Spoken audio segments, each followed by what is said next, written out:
Hey, welcome to this edition of Road Warrior. I'm your host, Grant Roberson. Today we try out the 2013 Land Rover LR4.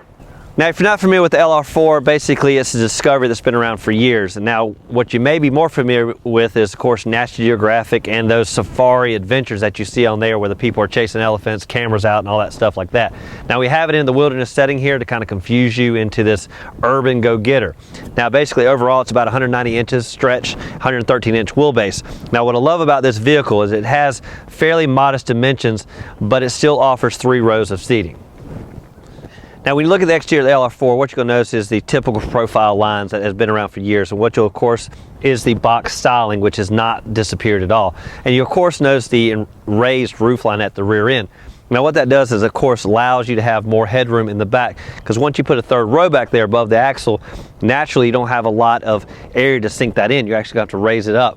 When you do that, headroom diminishes, but not if you put a little bump in the roofline.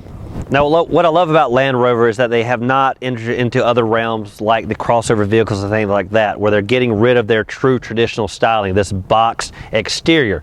Now, a lot of vehicles, of course, are sloping everything, putting haunches where you don't need it.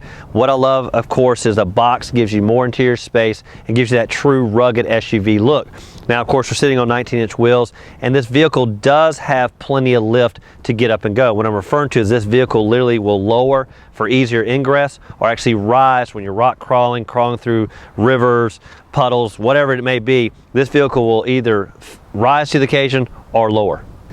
Now, even though this is a safari-like vehicle where you're going to hit the plains and whatever you may, you're going to still see body color everywhere. There's just enough rubber fascia around so you don't get scrapes and things like that, but otherwise there's body color. Now, what I do love is they've held true to the kind of portholes here. It allows that engine to breathe out. Again, on the one we tested before, the Range Rover, they've actually got rid of those for 2014, but it's a nice styling cue that they've held on to for quite a long time. Now, up front, again, body color up front, and I love this new kind of styling headlights. It actually has kind of illuminated right around the main headlight, a lot of glass, and a lot of forward beam up ahead, so you got plenty of visual at night. As always, of course, you've got the spray for the headlights. That's when you hit the mud, you simply hit the corresponding lever on the steering column and it sprays it right off. But overall, you're going to see body color everywhere, and it's just a true urban-like vehicle that you can take off-road. Now, under the hood, the LR4 comes equipped with a 5.0 liter V8 engine. Now, it's going to be around 375 horses and 375 foot-pounds of torque. Now, on the urban pavement like we did, that basically means 0 to 60 around 7.5 seconds. Off-road, of course, you're not too worried about that. You actually want to worry more about rock crawling, mud, capabilities of getting through the thick of things. Now, the V8 is coupled with a 6-speed automatic transmission that has a sport-like motor, which basically adapts to various characteristics when you're driving and actually gives you a little bit quicker shift points and things like that. The LR4 comes equipped with a terrain response system which optimizes the vehicle setup for virtually all on-road and off-road driving situations with 5 different settings. Of these 5, you've of course got the general driving, which is 4-wheel drive active and adapts to changing road conditions. Second, of course, is for grass, gravel, or snow for those low friction surfaces. Third is the most popular, which is sand, one of the most power-hungry surfaces there is. Now, fourth, of course, is for those off-road enthusiasts that love the mud and ruts. This allows you to preserve forward momentum, allowing more aggressive traction control thresholds in muddy and rutted surfaces. Last is one that I rarely go to, which is rock crawl, for the slow speed movements over rocky terrain. Now, with the terrain response system, basically what this vehicle is telling you can do is everything. Now, I actually took it off-road for just a minute to just see, possibly if I could do something. And I actually did quite well, went over a surface basically like you see here. However, I got to something called a creek and a little bit of a muddy, sticky situation. Now, I don't have the nerve to actually do that. So instead, what I decided to do is actually take it onto the urban jungle. And what I'm referring to is speed bumps, potholes, things like that, and actually just took it at full speed to see what it can do. And what was wonderful about this vehicle on and off road is it handles the bumps. It handles anything you throw at it and smooths them out and dissipates all that type of distractions you're going to find in front of you. Now, when you look at the back of the LR4, you're obviously going to notice this vertical rear end. What you also notice is this split rear tailgate-like design. Now, basically what that means, you have electronic opening, of course, here, and you still have kind of this lower tailgate. Now, what I loved about that is when you put items in the back, you actually use this to brace kind of your groceries and actually bigger items or whatever it may be. Now, of course, you want to lower this, electronic release there as well. It actually makes for a great tailgating seat should you go to the ball games, things like that. Now when you dive in a little bit further, what I really loved is this equipped rubber mat that comes with it, because obviously we got typical carpet that's going to be found in the back of any vehicle. But if you know this vehicle well, you're going to know that you're going to be out in muddy situations, you're going to be out in the woods, doing whatever you want. And you're going to have wet gear, muddy shoes, things like that. Do you really want to put it on carpet? No. They put an actually nice Land Rover, of course, equipped rubber mat, and that's thick. It's not any cheap thing you're going to get at the local store. They put that back there, and it's specifically designed for anyone that goes off-road and needs to store their gear back there. Now diving a little bit deeper into here, now what we did was we actually removed that rubber mat, which will become somewhat problematic if you need to use this third row, because that mat does not really just fold up and hide away. You actually got to remove it. Now once you're back here, it's kind of a two-stage system. There's actually a lever here, which basically you get that, raise this, and then there's actually a seat cushion that you'll actually press and flip into place. Now to me, these are like kind of like jump seats in kind of a cargo plane. Very vertical, and they're exactly what you need because they're kind of tight, but they sit right back here on this rear axle. Now like we talked about before, this is a raised roof line in the back area. And because of that, you actually can notice there's actually a step up into the back area. Now this is kind of how it's kind of always been.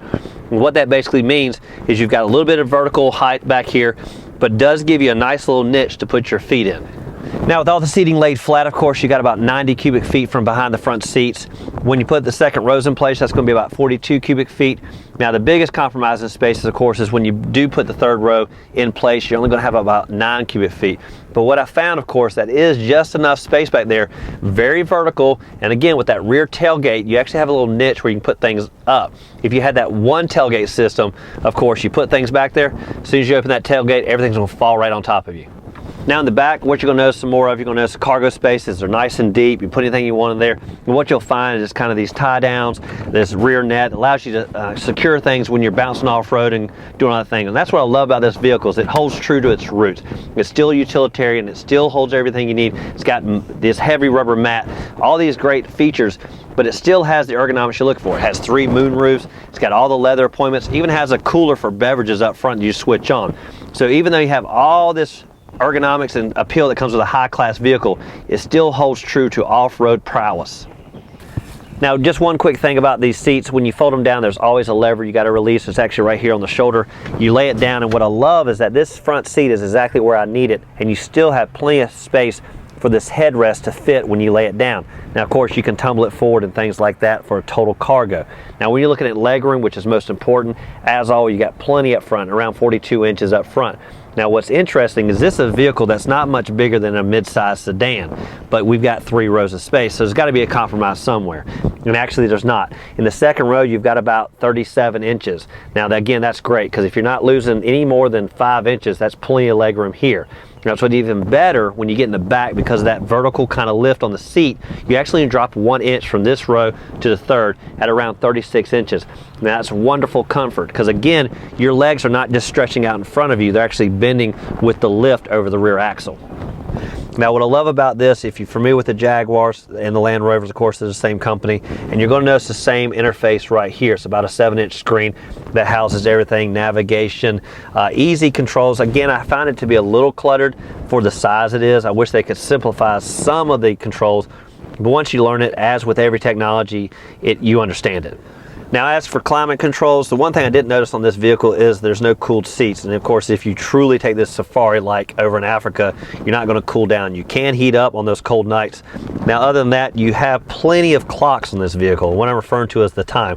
There's the old analog here, there's actually one on your screen here, and there's actually one between the dash. So if you're ever distracted from the time, it's your own fault. Now as for shifting on the Jaguars and thing, of course they go with that nice small shifter that rises up to the occasion.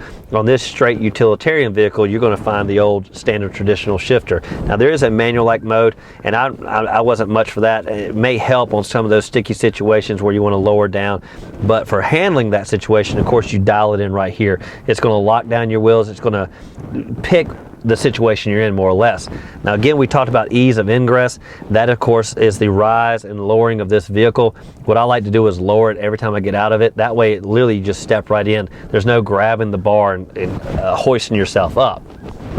Now, I'd like to thank you for watching this edition of Road Warrior. I'm your host, Grant Roberson. We tried out the 2013 Land Rover LR4. Now, of course, what we loved about it is it's still holding true to its straight utilitarian roots. It still can hit the safari or the urban jungle called pavement. Now, I'd like to thank you for watching this edition of Road Warrior. And as always, keep your hands on the wheel and eyes straight ahead.